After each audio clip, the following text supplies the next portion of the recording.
ಹಾಂ ತಾತ ಇವತ್ತು ಹೋಗ್ತಾ ಇದ್ದೀರಾ? ಹೋಗ್ತಿದ್ದೀನಿ. ನಾವು ಚೆನ್ನಾಗಿ ನೋಡ್ಕೊಂಡಿದ್ದೀವ ನಿಮ್ಮನ್ನ? ಚೆನ್ನಾಗಿ ನೋಡ್ಕೊಂಡಿದ್ದೀನಿ. ಆಮೇಲೆ ಇಲ್ಲಿಂದ ಹೋಗಾದ್ಮೇಲೆ ನಮ್ಮ ಆಶ್ರಮದ ಬಗ್ಗೆ ಯಾವುದೇ ರೀತಿ ಕೆಟ್ಟದಾಗ ಮಾತಾಡಬಾರ್ದು. ಇಲ್ಲ, ಮಾತಾಡಲ್ವಾ? ಹೆಂಗ್ ಮಾತಾಡ್ತಾರೆ, ನಾಲಿಗೆ ಬಂದಲ್ಲ. ಹಾಂ ಅಲ್ವಾ? ಚೆನ್ನಾಗಿ ನೋಡ್ಕೊಂಡಿದ್ದೀವಿ ತಾನೇ?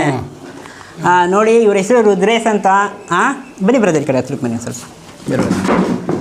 ಇವ್ರ ಹೆಸರು ರುದ್ರೇಶ್ ಅಂತ.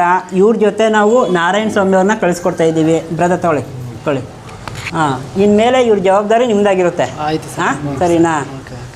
ನೋಡಿ ತಾತ, ಇವ್ರ ಜೊತೆ ಹೋಗ್ತಿದ್ದೀರಾ? ಇವ್ರು ಗೊತ್ತಾ ನಿಮಗೆ? ಗೊತ್ತು.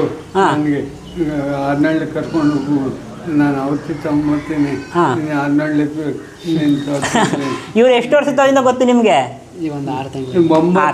6 ತಿಂಗಳಲ್ಲ, 8 ತಿಂಗಳಿಂದ ಈ ಪುಣಾತ್ಮರೇ ನನಗೆ ನೋಡ್ಕೊತಿದ್ದಲ್ಲಿ ಎಲ್ಲ ನೋಡ್ಕೊತಿದ್ದು. 8 ನಾನು 9 ಜನನು ಇದ್ದಾರೆ. ಇವರೇ ನನಗೆ ಕಾಪಾಡಿದ್ದು. ನನ್ನ ಹೆಂಡತಿ ಇದು ಮಕ್ಕಳು ಎಲ್ಲ ಓಡೋಗ್ಬಿಟ್ಟು ನನಗೆ ಆಚೆ ಹೋಗು ಅಂತ ಎಲ್ಲ ಸಾಮಾನೆಲ್ಲ ನಿಜ. ಆಯ್ತಾಯ್ತು. ಮಾಡಿಬಿಟ್ಟೆ. ಗೊತ್ತಾಯ್ತು. ಸ್ನೇಹಿತರೆ, ಇವತ್ತು ಇವ್ರು ಬಂದು ಇವತ್ತಿಗೆ 8 ದಿನ ಆಯಿತು. ಇವರ 8 ದಿನ ತವಿಂದ ಇವರು ಯೋಗಕ್ಷೇಮ ಎಲ್ಲ ನೋಡಿಕೊಂಡು ನಾವು ಇವ್ರಿಗೆ ಊಟ ಇರೋಕ್ಕೆ ಜಾಗ ಕೊಟ್ಕೊಂಡು ಮತ್ತು ಇವ್ರಿಗೆ ಶುಗರ್ ಮಾತ್ರೆ BP ಮಾತ್ರೆ ಎಲ್ಲ ಕೊಟ್ಕೊಂಡು ನಾವು ನೀಟಾಗಿ ನೋಡ್ಕೊಂಡಿದ್ದೀವಿ. ಇವತ್ತು ಅವ್ರ ಕಡೆಯವರು ಏನಪ್ಪ ರುದ್ರೇಶ್ ಅವ್ರು ಬಂದಿರೋದ್ರಿಂದ ಅವ್ರ ಜೊತೆ ಕಳಿಸ್ತಾ ಇದ್ದೀವಿ. ಸರಿನಪ್ಪ?